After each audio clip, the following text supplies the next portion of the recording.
আসসালামু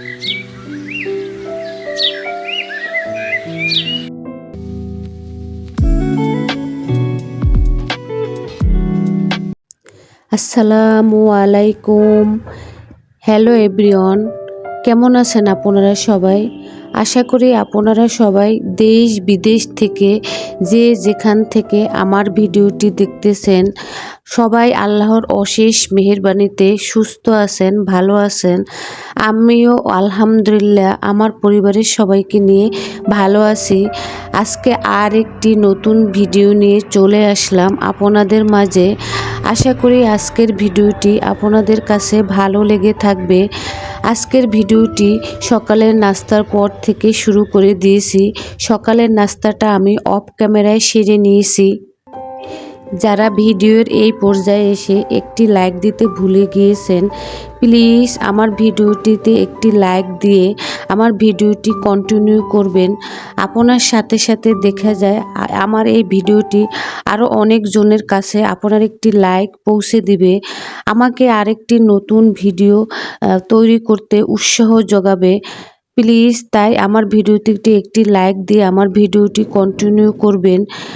আপনার একটি লাইক দেখা যায় আমার ভিডিওটি অনেকজনের কাছে পৌঁছে দেবে, অনেকজনকে দেখার সুযোগ করে দিবে। সকালবেলায় অফ ক্যামেরায় আমি নাস্তাটা সেরে নিয়েছি। তারপরে আপনার ভাইয়ে সকালে বাজারে গিয়েছিল, সেইখান থেকে কিছু কাঁচা বাজার নিয়ে এসেছে, সেইগুলো এখন ভিডিও আকারে তোমাদের সাথে শেয়ার করতেছি। আমার ভাই ও আপুরা আমার ভিডিওর কোনো অংশে কথা কাজ যদি আপনাদের মনে ধরে থাকে তাহলে আমার চ্যানেলটিকে একটি সাবস্ক্রাইব করে নেবেন, আর পাশে থাকা বেল আইকনে অবশ্যই প্রেস করে রাখবেন।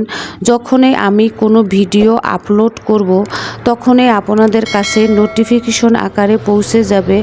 আপনি কিন্তু সময় সুযোগ মতো আমার ভিডিওটি দেখে নিতে পারবেন।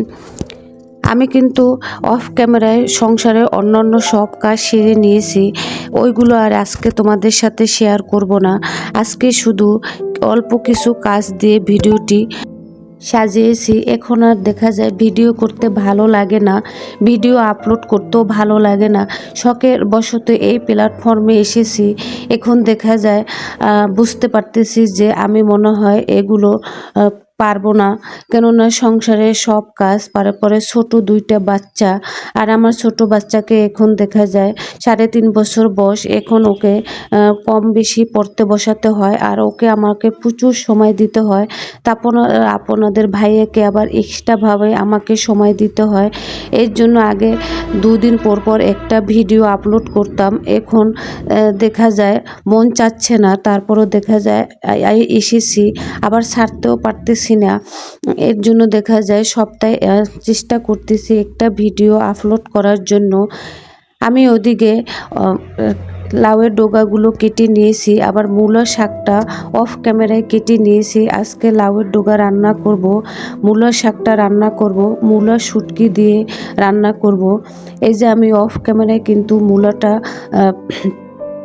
কষিয়ে ভালোভাবে শুটকি দিয়ে বসিয়ে দিয়েছি। আজকে আর তোমাদের রেসিপি আকারে শেয়ার করব না, কেননা এই রেসিপিটা তোমাদের সাথে গত ভিডিওতে শেয়ার করেছিলাম, এর জন্য আর শেয়ার করলাম না। এখন আমি মূলাগুলোতে কিছু পেঁয়াজের কলি দিয়ে দিয়েছি। পেঁয়াজের কলিটা দেখা যায় 5 মিনিট আগে দিলে পেঁয়াজের কলিটার যে একটা ঘেরান এটা থেকে যায়, আর অনেক আগে দিলে দেখা যায় ঘেরানটা ভালো লাগে না, আর ঘেরানো আসে না, আর তরকারিটাও মজা লাগে না। তারপরে আমি পেঁয়াজের কলি দিয়ে 2 মিনিটের মতো ঢাকনা দিয়ে ঢেকে পেঁয়াজের কলিটা সিদ্ধ করে নিব। এখন আমি কিছু ধনেপাতা কুচি দিয়ে দিয়েছি। ধনেপাতা কুচিটা ভালোভাবে তরকারিটার সাথে মিশিয়ে নিয়ে তারপরে আমি 2 মিনিটের মতো নাড়াচাড়া করে তারপরে আমি এই শুটকি তরকারিটা নামিয়ে ফেলবো। ইউটিউবে আসার আগে তখন ভেবেছিলাম যে এই প্ল্যাটফর্মটা খুবই সোজা, যখন এসেছি এখন দেখতেছি না, ইউটিউবের যে রুলস এইগুলো আমার পক্ষে মানা সম্ভব না, কেননা নিয়ম মতন ভিডিও দিতে হয়।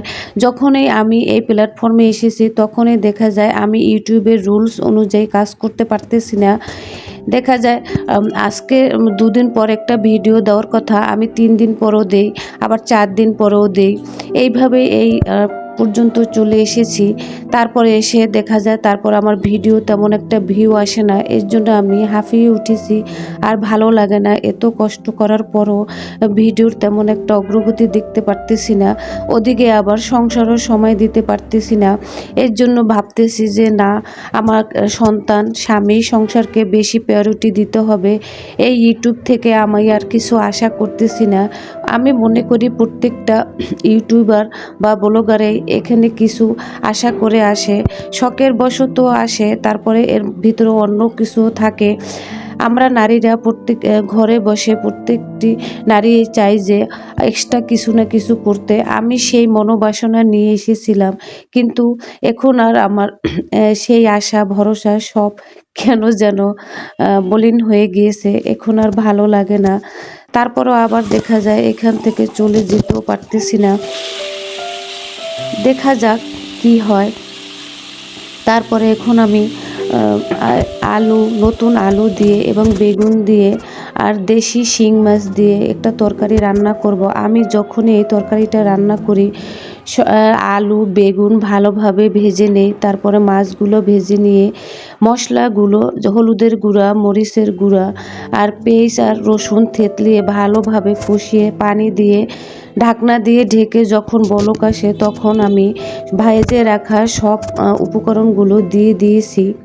এইভাবে রান্না করলে এই তরকারিটা কিন্তু অনেক মজা হয়। এই পৃথিবীর মানুষগুলো আমরা খুবই স্বার্থপর। যখন আমরা কেউ বিপদে পড়ি তখনই কিন্তু আমরা আমাদের আপনজনকে চিনতে পারি।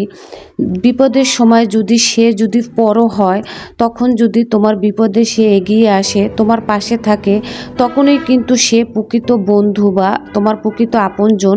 যে আপনজন বিপদের সময় তোমার পাশে থাকে না, তোমার পাশ থেকে সরে যায়, সে কিন্তু তোমার কখনোই আপনজন ছিল না। আমি মনে করি সে আপনজনও না।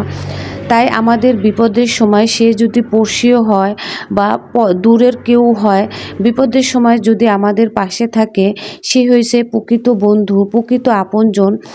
আর দেখা যায় সুখের সময় যে কাছে থাকে, পাশে থাকে, সে কিন্তু কখনোই আপনজন হতে পারে না বা বন্ধু হতে পারে না। আমার প্রিয় ভাই ও আপুরা, তোমরা সবাই ভালো থেকো, সুস্থ থেকো, আমার পরিবারের সবার জন্য দোয়া করো। আজকে এই পর্যন্তই। আল্লাহ হাফেজ।